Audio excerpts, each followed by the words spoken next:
are All you? right. Good, man. How are you? Tony Noto on the other end in California. I'm on the other end in sunny, well, not so sunny at the moment in California, but hopefully it'll clear up. But we're about to close an amazing chapter in crypto.news history. Our first year as podcast hosts for this amazing website, and we're looking into 2025 with our eyes open and our And our our pockets voices hopefully our open. voices being heard. And our pockets open. No private rounds or VCs, KOLs. We're No back to money the at other. all. No money at all. But there is money for AI 16Z. They just recently passed $2 billion in market cap. A lot going on. We just did a story today, Ronnie Roy, on what is possibly one of the AI stories of the year. It's good that we're going to talk about AI because we have Anika Meier on part 2. But I just wanted to get your thoughts, Tony, on AI 16Z, which is of course the AI Eliza Fund AI crypto project developed by Andreessen and Horowitz, the Silicon Valley venture capital firm. They just hit 2 Yeah. billion in market cap today. I mean, their whole thing is premised on this validation of kind of permissionless capital formation, and I think they're going to do something like pump.fun, it seems, open source. What are your thoughts? Well, I actually just did an interview with Naimit Malhotra, who is a Hollywood producer who is very excited about AI in general. It's going to seep its way into virtually every sector. 2020, we got a taste of it in 2024, but 2025 and 2026, it's just going to be a part of the everyday conversation. I mean, and there's just no way of getting around it. The FT word of the year, one of them was agentic. Now everyone is talking about these different types of applications, right? So whether it's in Yeah. crypto or whether it's in film or I've been listening to a lot of AI Drake, dude, like remade as like 1950s kind of swingy R&B. It's kind of cool. Wait, now, for the record, though, I just stumbled upon some AI produced music and it was god awful. It was Yeah, a lot of it is bad. Beatles hits. It was Beatles hits redone in the style of Motown. And I wrote on YouTube, this is insulting to the Beatles and Motown. And it was god awful. I mean, I'm a fan of both. I love Motown since I was a little kid. We had this little Motown bar in Manhattan that I went to once with my parents, and it just stuck with me from like 9 years old to today. And to see it be corrupted with AI, it was just terrible. Let's see what Anika Meier has to say in part 2 Well, of the Anika crypto Meier, for the record, amazing artist, and she's got wonderful curator. insight and curator. She's an artist in her own right, and I was really I love this conversation, and I hope you do too. Happy New Year, Tony. See you on the other side.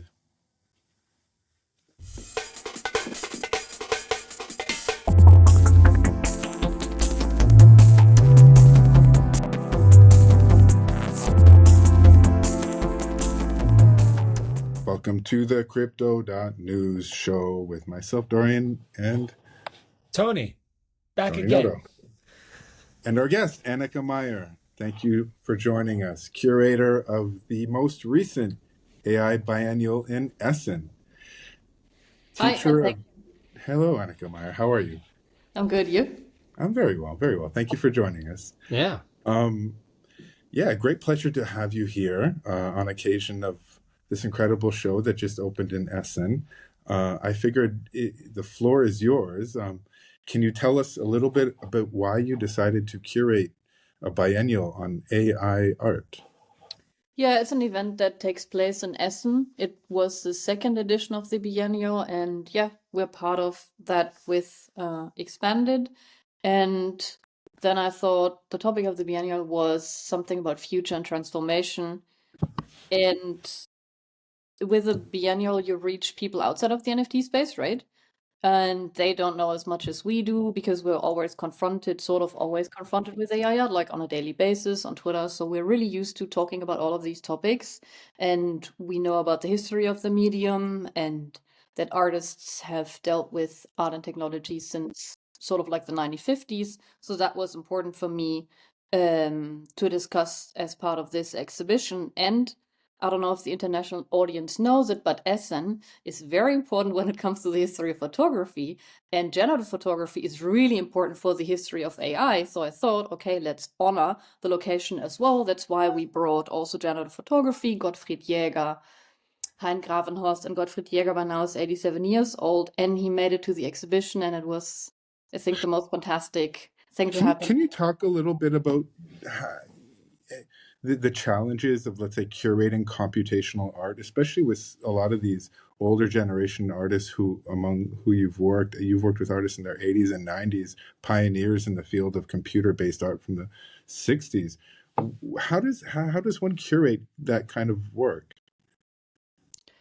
I mean, in this case, I had to keep in mind that the location is a church, a former church. So it was also very interesting architecture and a very interesting setting. So it's not, a white cube, it's brick walls and very high ceilings.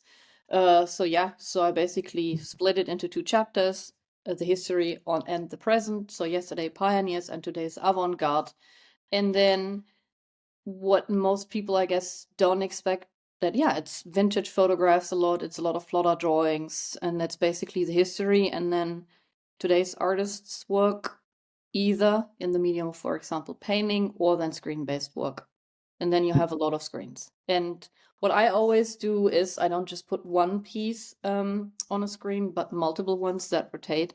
And that way visitors spend a lot more time in front of screens than if they know it's just one piece. Can you talk a little bit about some of the more theoretical components behind the exhibition and why you decided to work with generative art and let's say computational art more generally? I mean, it's important when we open the newspaper, I guess, then we're often confronted with negative comments about AI and art. And basically it's not art.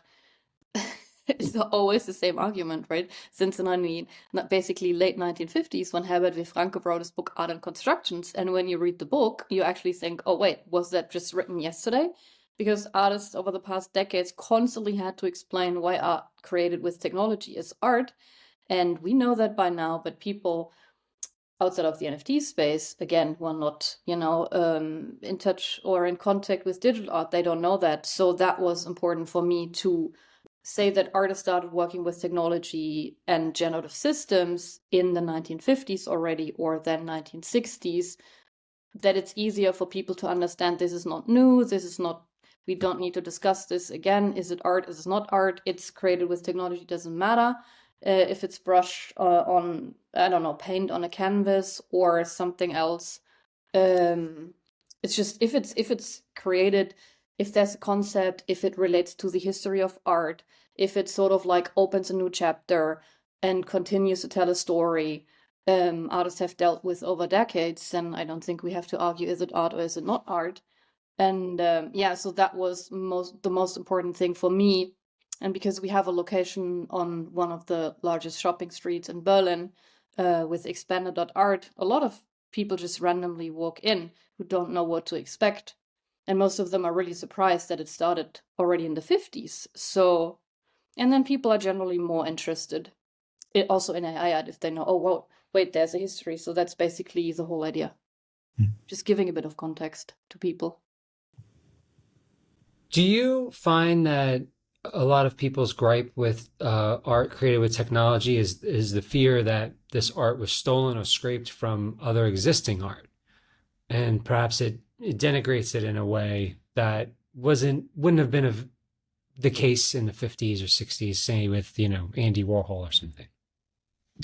What I found out in conversations with people is that until you show them how, for example, you can work with Midjourney or Stable Diffusion, they don't know how it's done, right? So it's basically mostly not knowing how artists work with AI.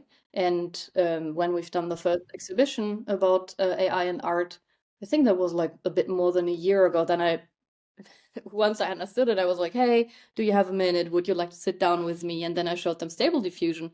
And they just walked out so happy, right? Because they were like, oh, can you show me more of this? Can you write it down? Where can I find it? Some came back. One architect came back with his mother, and she has done a full story on squirrels in Venice. That was really cute. Looked like a children's book. So it's basically people don't know, and then you just explain it, and then they're super excited. And while the show was on, a museum director was featured in Monopol, Germany's biggest art magazine, saying, yeah, that all AI art is polished and just not art and not good and not interesting, which I find interesting because I don't go on Spotify and say, oh, wait, I don't like all music on Spotify. It's just like too polished. I just don't like the music on Spotify, right? That doesn't make any sense. So, and then from the perspective of a museum director, I don't understand it at all because I think the job of a museum is really education, right?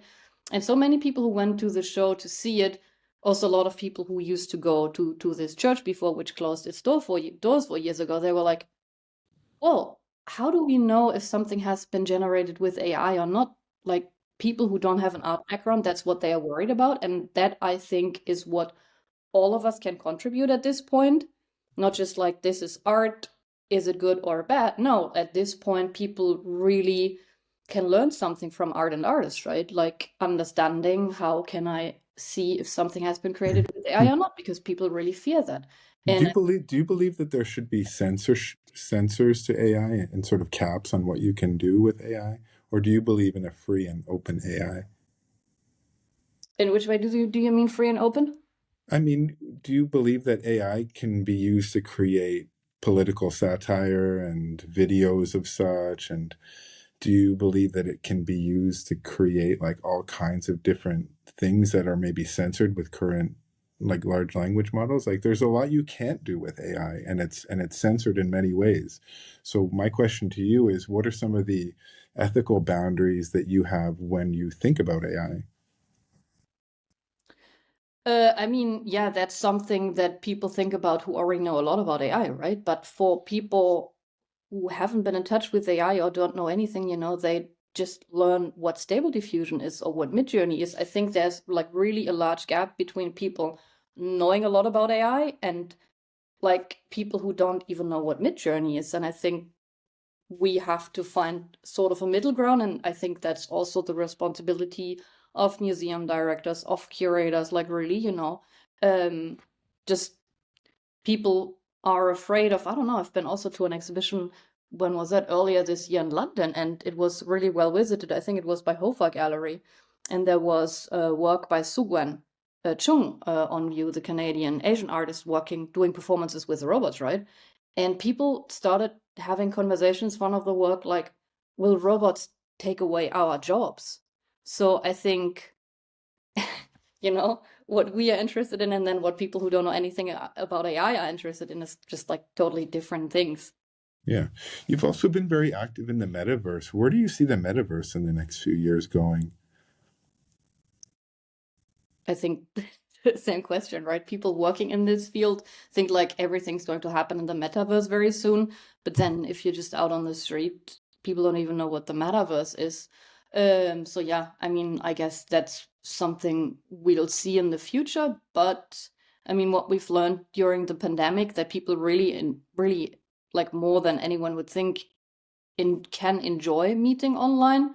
I was part of or I curated an exhibition by Thomas Webb, which was titled The World Wide Web, and he created a multiplayer sort of 2D world. And on the opening night, more than 4,000 people came, and they even enjoyed queuing in front of a virtual Berghain, right? So, I mean, so these things are possible, and I people. hope they did some virtual ketamine.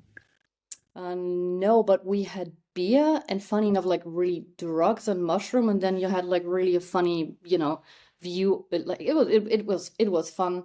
Okay. But So yeah, so But this was all virtual? The yeah, beer in the. yeah, that was all virtual beer and drugs, and I don't know. And then it was just like really like when you're drunk, right? Then How does that work? I mean, what does the Does the view change on the Yeah, the view screen? changed. Yeah, it was just Okay. like if you're walking around drunk and everything looks like funny, then that was the same in the game, but just more. But that would be someone's interpretation of what it would be like to be drunk on beer and high on mushrooms, whereas the personal experience of such a case instance would be that's the whole reason why to do that is to have that personal experience. Yeah, You know that what I wasn't mean? possible in the game at this point now. Yeah. Yeah. Yeah, so let's get to the market a little bit. You're a curator, you're a writer, you're a teacher, you're a collector. How do you see the market coming? I mean, we're past 2021 now. This is 3 years, 4 years now in the rearview mirror. Do you feel kind of bullish about the market? Are artists on Tezos now? Where are they? Where are the real internet artists today and AI artists today? Where are they? I mean, some still don't do NFTs, right? Some like really kept staying. Some like really didn't want to enter the NFT space, which is totally fine. But otherwise, I think it's like everywhere, right? I mean, um, I think the idea that this could be democratic and everyone could sell their work, I think that is unrealistic and was unrealistic from the very beginning. But at this point, there's certain artists that are very successful and that collectors enjoy buying more than others. Why is that? Maybe because the price goes up and they can take profits. So yeah, I mean, but the one big issue about the NFT space might be that it's so too much about money. Is there a digital underground where people don't give a flying F about money? Oh, I think so, yes. Hmm. That's that's the case. But then, how do you make a living if you're part of a niche market that doesn't care about money, right? Then you can't pay your rent as well. So Where are the cool digital punks? Where are the new like Banksy Assanges? maybe on Tezos. I don't think on Solana. I think on Solana are all the traders, same as on Bitcoin. But yeah, you can find really a lot of very, very strong art on Tezos. I mean, someone like the pioneer Ana Livia Cordero, for example, just released work on Tezos. We also have done one of the first one-of-ones with Herbert V. Franke on Tezos. So I I think that, love Sasha Styles too, and the poetry and this melding of like poetry and like generative art. I find super cool. So what's like an example of meshing poetry with generative art? Yeah, Sasha Styles. She's like using these like amazing like generative algorithms to like interpret her own poetry. She's like really interested in like literature, and she's a great writer herself. So like she's just feeding. And Holly Herndon and Matt Dryhurst, they just did a show recently in London at the Tate that involved Serpentine. AI. Excuse me, at the Serpentine. Uh, and that show is using voice and looking at how voice can be owned as a sort of like interpretive body of data. So you have like people who are applying like LLMs to like poetry and music, which I find like super, super like amazingly original. Where do you see the field going? Like, do you see more of these like sort of like artist-led databases and sort of unionized LLMs or something, or like artist-led LLMs? Like, how do you see the future of like AI and art with respect to artists and ownership? I mean, someone like Sasha Stiles, right? She keeps staying true to herself, right? She has this idea of working with her AI partner, technology, and she keeps evolving her practice. And, she went from sort of like releasing her poetry in the form of, I don't know, digital artworks or images to doing big installations, right? And, but Yeah, why not? And Rafiq, right? Rafiq did the whole MoMA thing. He yeah, had his show at the MoMA in which, you look at that. And it's kind of like interesting the way you look at like the way that in the 90s and the 2000s, a lot of artists who dealt with archives. So artists would look at like an archive, like a physical archive. They would go to the Stasi archive or something, and they would do a whole installation around that. And now you have artists that are going beyond the archive and kind of looking at like the database as archive. And it's kind of in this really, really interesting way. And now it's proliferating into all of these installations. I'm curious, Anna, in the church, will you have like ongoing performances throughout your show? Like, when does it end and all of that? It already ended, and we're going to do a series of online talks, and I'm going to like Twitter Spaces, and I'm Cool. going to do because that's what I've done a guided tour on Instagram, and then a lot of people Hmm. because on Instagram are not the NFT people, right? They are on No. Twitter.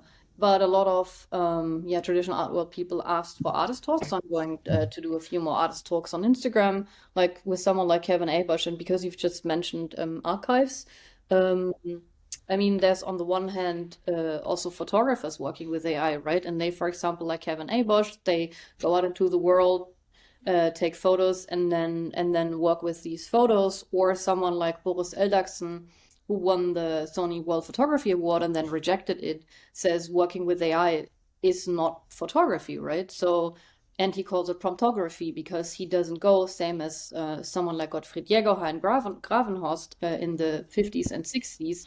They didn't work with the camera and went out into the world to take photographs, right? The ideas came from within. They work with concept, generative systems, rule-based, and so on. And today artists work with, as you've just said, large language models. But then there's also the ones working with their own archives, or Sasha Stiles and someone like Ana Maria Caballero work with text, or Kellen Iwamoto. So there's a lot of, different possibilities for artists to work with AI. And I think that what makes it really interesting. And then, yeah, I mean, it was an exhibition in the church. It was quite big. And I think artists will have more opportunities to exhibit their work. And at this point, many of them are used to showing their work on NFT marketplaces. And we'll see, I guess we'll get to see a lot of interesting installations in the future, hopefully. I have a question for you, Anika. I was curious to know what the Tale as Old as Time series is. What inspired you to create that, and the backstory, and how how many paintings or pieces of artwork, rather, generated from that idea?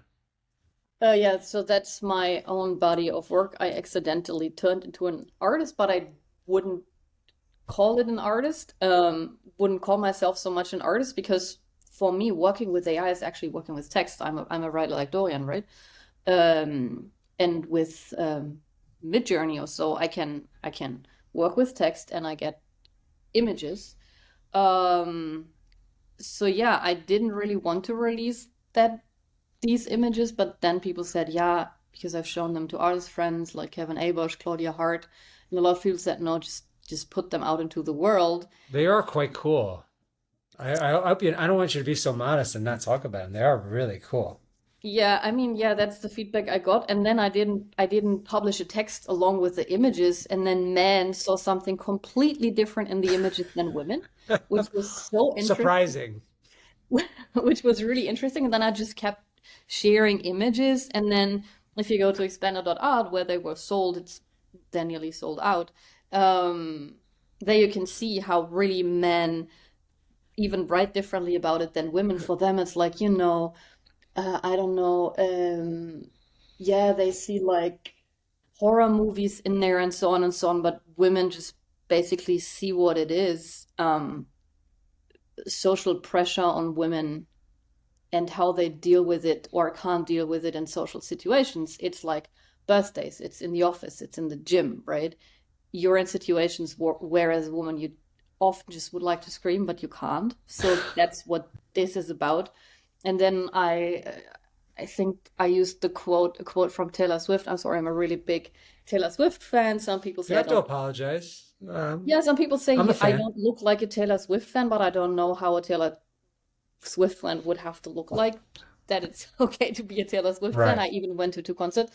But yeah, there's this one quote from Taylor Swift. She's also just watch videos of her. She's great at giving life advice.